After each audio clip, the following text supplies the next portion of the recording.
Corporate world में कुछ companies जो प्रॉफिट के लिए होती हैं और कुछ कंपनीज सिर्फ और सिर्फ फ्यूचर बनाने के लिए होती हैं। कभी आपने सोचा है कि जो कंपनी कल तक राइवल्स थी वो आज एक ही सिग्नेचर के बाद एक साथ हो जाती है? Hello everyone, welcome back to our channel 100% Someone. I hope you are doing well. Bharti this side. Our main aim is to provide the knowledge and the practical aspects in the field of corporate law. We have with us Mr. Pradeep Debnath sir, who is the founder of Team CLV, fellow member of ICSI, and especially he was also the former chairman of the ICSI NIRC. As he has the more than 20 years of experience in the field of corporate restructuring, legal compliance and many other activities. He has also engaged in the field of charitable and for the welfare of the society. He is also the founder of the Shraddha Subri Welfare Foundation. And along with Pradeep sir, we also have with us who has a very esteemed experience. You can say the more than 20 years of experience in the field of corporate restructuring, legal compliance, private equity funding and many more corporate laws which relates to consultancy also. And his name is Mr. Debasis Dixit. He is also the practicing company secretary and as well as he is the founder of the Team CLV. Thank you for coming in our session. Now let's just move towards our session. Welcome both of you, Pradeep sir and Debasis sir. Thank you. Thank you. Sir, thank you for giving us opportunity that you have given your precious time so that we can have the conversation on the mergers and amalgamation. Sir, I'm very excited to know that in simple and layman language, what do we understand by the merger and amalgamation? Thank you, Bharti. And thank you, Debasis also. We both are partners since last 20 years. So let me start with the few background on both of us. We are into practice for last 20 years, and especially in terms of representation, I used to appear before various tribunal and court. And Debasis has a vast experience in listing, delisting, and other strategic matter. So 100% Samvad Bharti. It's a very interesting name which you took for this channel. So yes, we will try to justify through our discussion, and objective is very clear that through this channel we will try to give a end-to-end solution to our stakeholder. Many stakeholders need documents. When I also started my practice, I found it very difficult to find the document. But yes, that time Debasis and me both will try to prepare all the documents, and we will get advice from seniors also. So in this way, we will try to support our young brother and sister whosoever started their practice and they found it difficult to have all the documents. So we will provide entire set of documents. We will share the entire set of process which they need to follow. We will also support them for lining. So this is all about the channel, and since Debasis and me both is very important part of this team. That's why I want to try to share the background of this channel. Now your question, Bharti, what is merger? In layman language, I feel this term merger derived from the term marriage. When two natural person marries together and when two artificial person marries together, it's a merger. Ultimately, the merger happened, marriage or merger, both are happened with certain objective. Objective is to expansion, to create a synergy. So this is all about the merger in layman language. When there is two or more than two company consolidate or liquid, that is merger, and when one company merge another company liquidate, that is amalgamation. So with this, I think in short, I hope I can make you understand what is the merger. Okay. Basically, it's just a kind of as an natural persons are getting together having the marriage, and whereas the artificial person are getting together having the mergers or the amalgamation. In short, we can say. Correct. Okay. And sir, I would like to know that is there like many promoters think that only the large companies or the large corporates can have the merger. Is it a myth or something else? I think Debasis can better explain this. Basically, it's all depends upon your requirement. It's not basically the large entity or the small entity. Basically, the merger and amalgamation starts with the tax planning. There are certain benefits for merger in Income Tax Act. Apart from those, there are also some synergy requirements. Suppose one promoter has two companies. One is, let's say, producing something, and other is in packaging materials or something in substantiating the main business of the main promoter. So in that case, they can also, and there are multiple related party transaction going on between these two companies. So sometimes to avoid those multiple related party transactions, they came together and form one entity. So it's not always the large entity. Anybody can plan. All depends upon their requirements. Okay. See, I also have the same view. Merger is not always for expansion. Sometimes it also for survival and consolidation also. So many companies, when they want to survive, they are looking for a company which have the profit making company. So that time also they will merge and they can survive. So there are a lot of strategic. This is basically the restructuring through the strategic decision taken in the corporate. Okay. As you have said that profit making is more important. So I just have a doubt that if more the company is focusing on the valuation, but sometimes as they more focus on the valuation that our company should have, the more and more valuation, sometimes they miss the small little compliance. So does it affect while doing the mergers or amalgamation? No, not always. See, merger may increase your valuation or may dilute your valuation also. That all depends on the number of shares that if you need to issue shares to the new shareholder, obviously the proportionately your EPS will dilute. So that all depends on the restructuring which you are doing. Based on this, your valuation may be upward or downward. Okay. देखिए, in merger, planning is the foremost thing. Okay. Compliance later on, it's all prescribed under laws. We have to follow those procedures. But before those procedures, we have to decide why merger. Okay. What's the requirement? It's all depends upon the promoter's requirement. Okay. Ki they want something. They have all promoters have. Everybody has its unique requirements. Sometimes for consolidation they merge.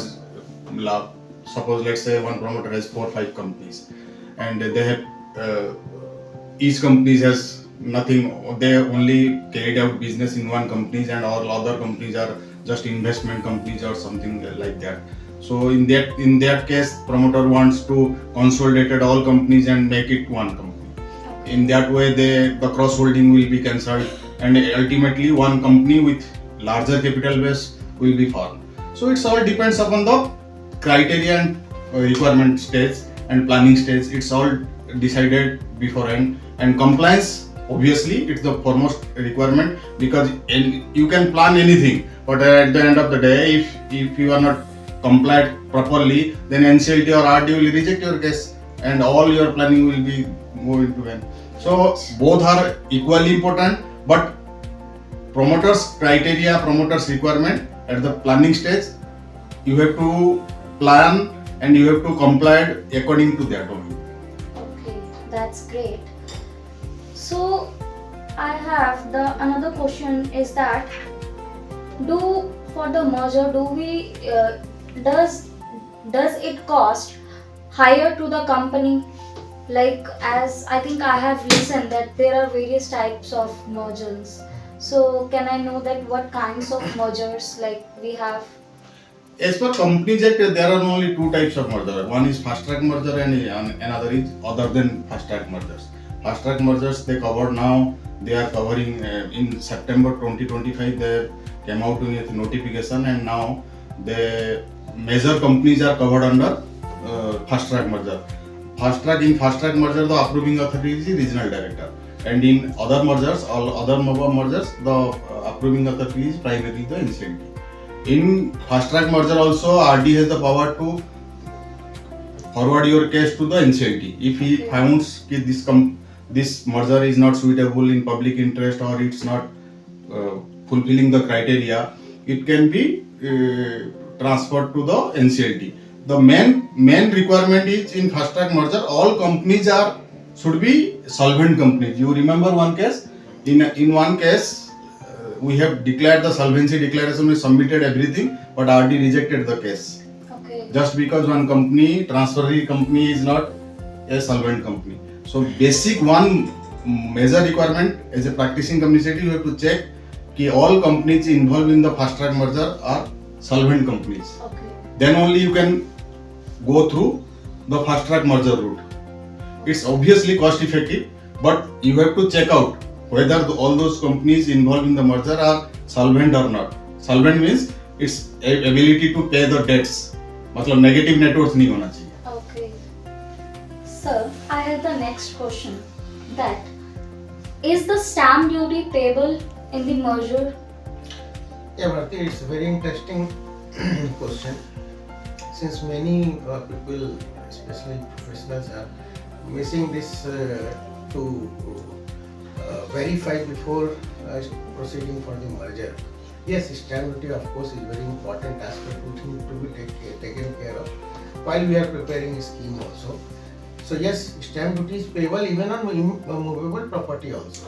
Even just 1 minute. Even the order, it's a conveyance deed. It is treated as a conveyance deed, because that on the basis of that order, properties are transferred. So it is a conveyance deed, right? So stamp duty is even payable on that order itself. Okay. You mean to say that? See, when we file a petition, we have to submit the statement of accounts, assets and liability.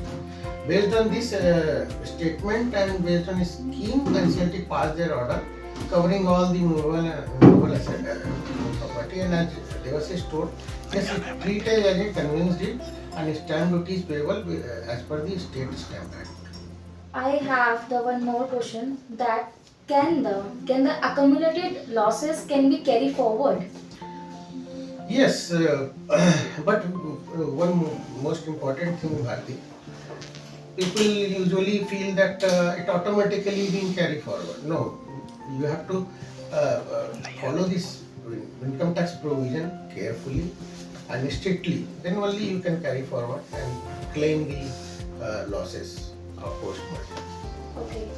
Sir, I have a confusion that what's the difference between the appointed date and the effective date? Because I have seen the merger and amalgamation, many people confuse in that which date we have to keep the effective date and which date we have to keep the appointed date. So Appointed date, Bharti, usually appointed date is the date from when we are taking the audited financial statement, based on which we are preparing the entire merger scheme. Let's take an example. If we are sitting in February 2026, so as of now we have only the audited statement for the financial year ended on 31st March 2025. So obviously we can prepare the scheme based on the audited financial statement. So we can take a appointed date from 1st of April 2025. Okay. This is the beginning. Basically, post the audited that date is up.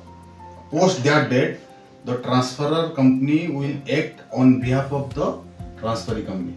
It will act as a trustee. जब जो company merge हो रहा है, जैसे transfer company है, appointment date से ही balance sheet दोनों की मर्ज होनी है. Okay. तो दोनों की एसेट लाइबिलिटी सब कुछ मर्ज होगा, ट्रांसफर होगा बेसिकली उसी दिन के. ऑब्वियसली आगे जो भी एसेट एक्वायर होगा या जो प्रॉफिट होगा वो भी जाएगा, but on that date all assets and all liability will be transferred. So post that date, the transfer company will act as a trustee, will act on behalf of the transferee company because they have already agreed to merge. Okay. So if merger took place, then obviously those shares assets will be transferred. An effective date, obviously, when we obtain the order from NCLT or RD, we will file necessary form INC 28 before the respective regional registrar company. Once this form will approved, see, it is very important. Merely by filing, you cannot say it is, it's effective. Once this approved and registered with the ROC, your order, then that date will be the effective date. Okay. And once it is approved, the status of the transfer company will automatically change from active to amalgamated. And automatically, if the order is there for merger of addition of the authorized capital, then you have to again approach to the ROC. Now they are automatically not. They are not automatically merged. You have to approach to the ROC, concerned ROC, for addition of the transfer company's authorized capital into your transfer company's authorized capital, and all other things. Directors will resign. Automatically they will be cease to exist. The board will cease to exist from the registered. See, there are post-merger. There are a lot of things process, to. yes, it's a very important, which we usually are not taking very seriously. But post-merger compliances and integration between the transfer and transferee company is very important. Yes. Sir, I just want to know the only, in nutshell, that what can be the main process of merger? Like, if a client comes to me, then how would I say कि क्या सोचना चाहिए? How would I deal with that client while having the conversation? Before, as a professional, just let me give one example, one suggestion. Before doing any compliance, just ask why you are going for merger, Okay. and listen carefully. Then draw the compliance things. Before, only we professionals focus on compliance part. We are not focusing those things which chartered accountants are actually focusing more. Okay. So we are lacking on that aspects. Every time somebody, even one person came with कि incorporation कर दम, क्यों करना? Why? So as a professional, you should ask why merger, why you are going for merger, and if you are satisfied, then sometimes they do some kind of fraud, and you can be penalized for those things. No, but I am not totally agree with Debasis in this point. See, chartered accountant not means as an expert on this matter. I am proudly, I can say, many company secretaries are also I know. has a very I good know. command on financial aspects. But all are and- company secretaries. You and should see- approach on those things. Yes, but many company secretary nowadays are holding a position as a CFO. Yes. Right, so I can proudly say, and practicing company secretary also, see, he has an immense knowledge on financial aspects. Obviously, I have also little bit of knowledge on financial aspects. So while we are taking any assignment of merger, we have to take care of the financial aspects very carefully. We are not more, majorly we are looking on the compliance part. Yes, it is important, but financial aspects legal aspects is also very important, which need to be taken care of. Means, before merger, yes, he is right. We have to understand the Objective. need and objective of the client. And second, due diligence is very important to avoid any future non-compliances. I have one more question, that whether the foreign companies can also do the merger in India, or like what can be done in case of foreign companies? Yes, Section 234 of Companies Act. Even now, allows this. fast track merger covers those companies. Yes, but only thing is, if there is foreign company, we need to get approval of RBI, since there is foreign transaction involved. So other regulator also, from where we need to be we need their approval also. Rest remain all the process remains same. Okay. Yes, it is allowed now. Okay. Thank you so much, sir. We have One more thing, Bharti, which is a Sorry. very important aspect, which I want to share with all the stakeholders. Can we challenge the NCLT order once we obtain the order of the merger amalgamation? Can we challenge? Answer is yes. It's very Okay. important, but it's based on. It is only if there is any order passed against the public interest, or any suppression of facts, or any fraud happens, then on that ground, yes, NCLT or higher authority higher court can reject the merger order. Okay. Can review and मतलब Pass the reject the necessary order. order. Yes, yes. Necessary order. It's basically only seriously not for compliance lapses, only if there is fraud involved.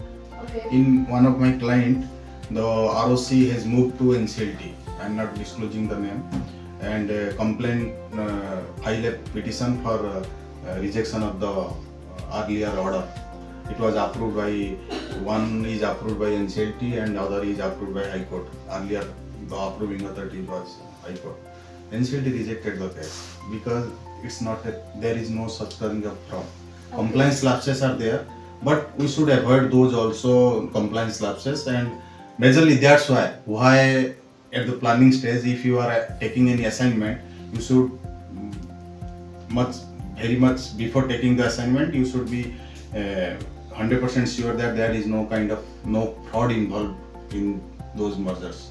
Okay. Next, planning is different thing. You cannot compare planning into fraud. Planning, every merger involves planning.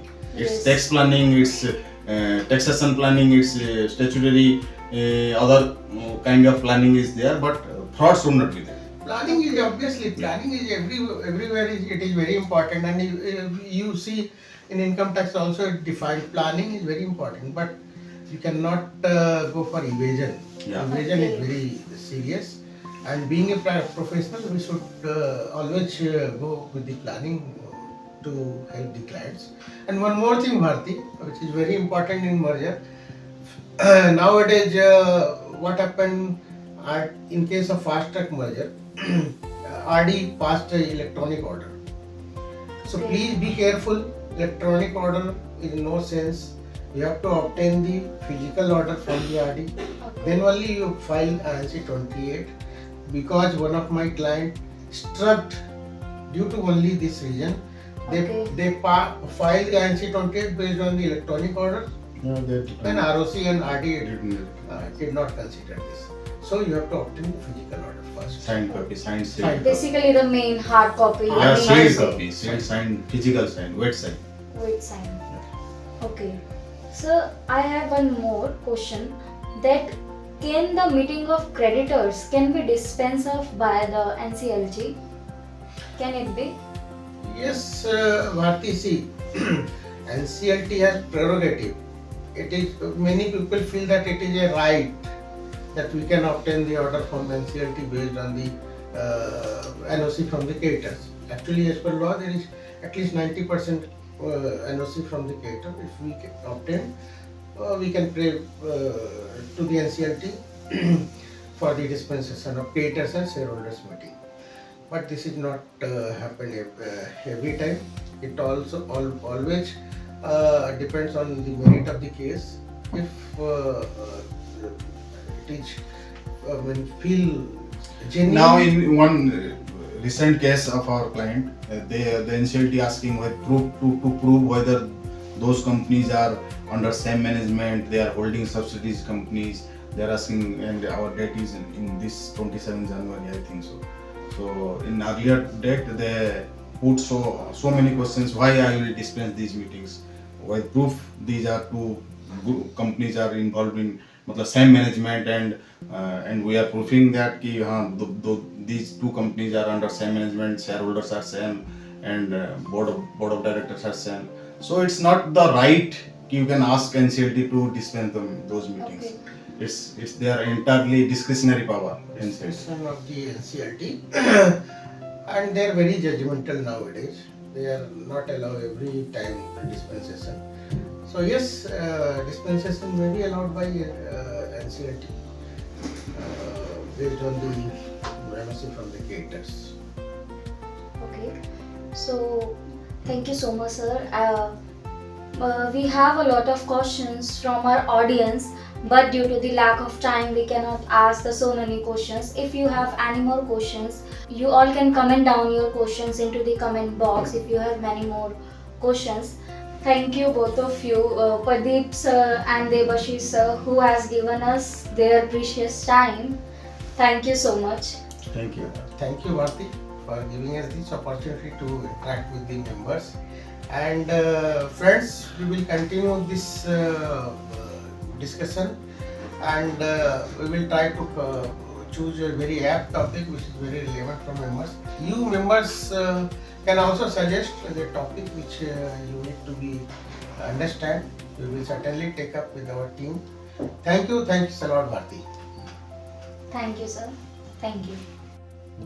So, as we have attended the merger and amalgamation discussion on this podcast, we have learned that it is very essential for any company to understand the basic legal concept as well as the legal practicality in the field of merger amalgamation. I hope you have enjoyed this session. If you have any kind of query, you can comment down us and ask. Okay, so do like, subscribe, share our channel. Thank you.